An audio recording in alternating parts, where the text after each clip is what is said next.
Miss হবে না আপনার পছন্দের টিভি শো। দেখুন জি5 অ্যাপে একদম ফ্রি। মহাদেব, আমি এই রহস্য তো জেনে গেলাম যে মহামায়া আমারই এক রূপ, আমারই এক অংশ। কিন্তু প্রভু, মহামায়া আর প্রকৃতির ভারসাম্যের মধ্যে কি সম্পর্ক?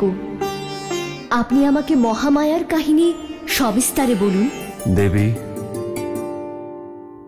আপনার প্রশ্ন আপনারই মতো সরল এবং স্বাভাবিক দেবী।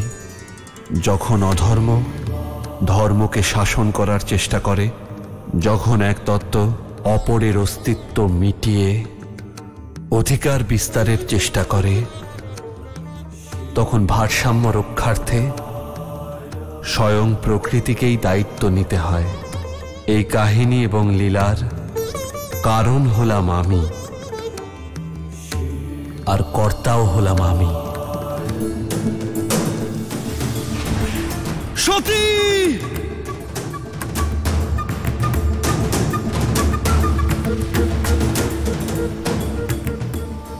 ওনার খণ্ডিত হওয়ার পরে আমি সংসার বিমুখ হয়ে পড়েছিলাম। আমি আমার কর্তব্য এবং অধিকার ত্যাগ করে অমরনাথের এক গুহায় সাধনায় বিলীন হয়ে গিয়েছিলাম।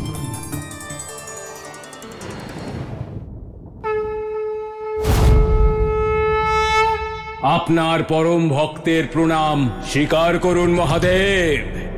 আজ ত্রিলোক, পৃথিবী, আকাশ আর পাতালে আমার থেকে বড় আর আমার থেকে বেশি সমর্পিত আপনার ভক্ত দ্বিতীয় আর কেউ নেই।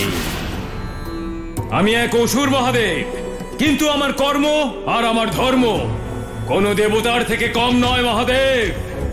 আমার নাম হলো অতিকায়, অতিকায়। কিন্তু আমার পরিচয় শুধু এবং শুধুমাত্র শিবের একজন ভক্ত রূপে মহাদেব, শিবের ভক্ত রূপে।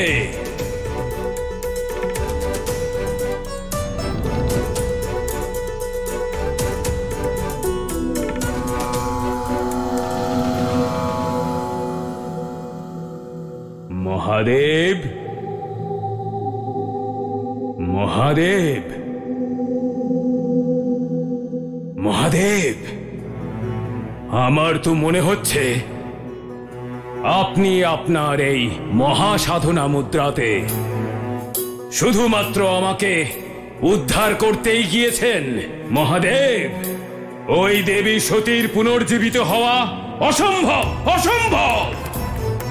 ওনার বিয়োগের শোকের এই সাধনা থেকে আপনার এই মুদ্রা থেকে বাইরে আসা অসম্ভব। আজকের এই দিনটার জন্যেই আমি আমার সমস্ত জীবন অপেক্ষা করেছি।